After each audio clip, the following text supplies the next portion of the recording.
yapmak üzere Abdülaziz Yaşar Bey'i davet ediyorum. Buyurun Abdülaziz Bey.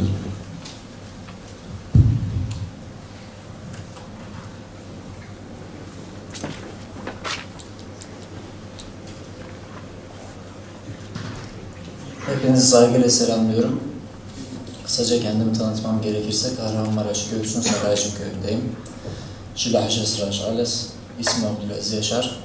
20 yıldır Nalçık'ta yaşayan Hüseyin abimin iki küçük önerisini burada dile getirme fırsatı bulmuşken söylemek istiyorum. Birincisi, Nalçık'ta federasyonun bir belki binası, belki şubesi olması gerektiğini dile getirmişti kendisi. Ve bu federasyonun şubesinin Nalçık'taki her türlü faaliyete, siyasi, kültürel, sportif, her türlü faaliyete bir şekilde fikir beyanında dahi olsa müdahil olması, eleştirmesi ya da desteklemesi, orada işin içinde olması gerektiği birinci kanaatimizdi. İkincisi de Nalçık'ta bir misafirhane. Yani buradan oraya gidenlerin, ben de yaşadım, yaşadığı bir problemdir. Adresle ilgili problemler yaşanıyor. Nalçık'a gittiğinizde size bir adres lazım. Orada bir misafirhane, belki federasyon adına, belki bireysel ama bir otel ya da misafirhane tarzında bir şey olması gerekiyor ki giden gelenlerin çok daha rahat gidip gelebilmesi için. Bunun dışında problemler değil, çözümlerin konuşulması taraftarıyım. Teşekkür ederim. Hamdi Rapsu. Size teşekkür ediyoruz. Süreyi de çok verimli kullandı özellikle. O yüzden teşekkürler.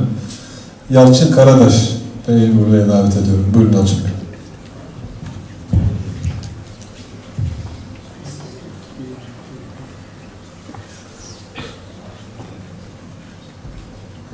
Bu arada sonradan gelenler için bir hatırlatma, konuşma yapmak arzusunda olan varsa genç arkadaşlara isimlerini yazdırıp verebilirler. Bize iletirlerse sıraya alırız.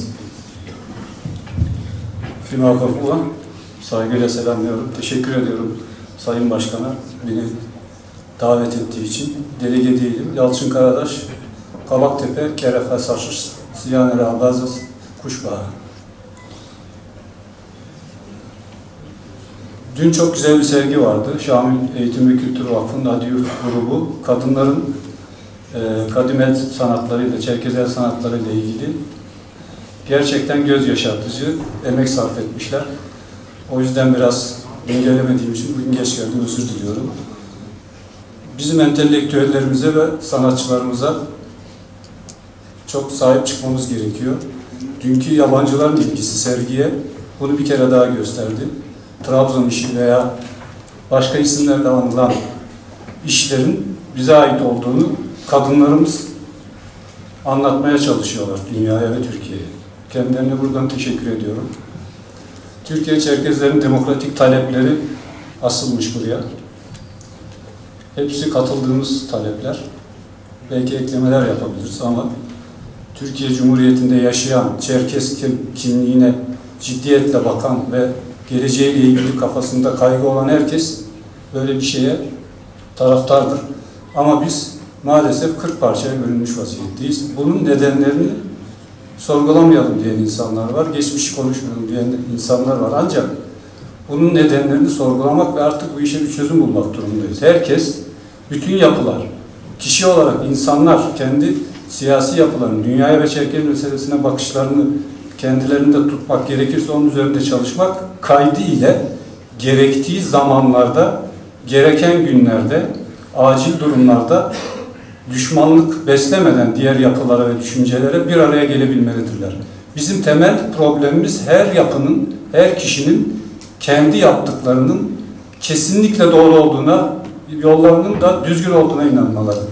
Ve herkes kendisini bu ülkede yaşayan Çerkezlerin temsilcisi olarak ifade ediyor. Özellikle Kaffet, ama hiçbir kurum maalesef hala bu toplumu temsil edecek yetkiye ulaşamadı. Hiç kimse de kişi olarak temsil edemez. Fakat bunun temsil etmek gücü ve formülü son derece basit. Diyalog kurmak. Biz onları tanımayız dememek. Gereken zamanlarda bir araya toplanıp ortak bir karar alabilmek. 21 Mayıs sürgün ve soykırımın yıl dönümüdür diyen bütün yapılar bunu diyor değil mi? Peki böyle demeyen yapı var mı? Yok. Peki neden bir arada yapamıyoruz? Çok detay, işin içine kişilik meseleleri giriyor. Benim tespitim. Kişilik meseleleri.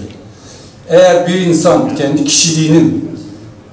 kişiliğine gösterdiği özeni, giyimine kuşamına gösterdiği özeni, iş hayatına gösterdiği özeni toplumun geleceği için göstermiyorsa, kendi kişilik yapısını her şeyin önünde çıkarıyor, inadını önüne çıkartıyorsa, işte bu tip insanlarla hiçbir yere varamayız.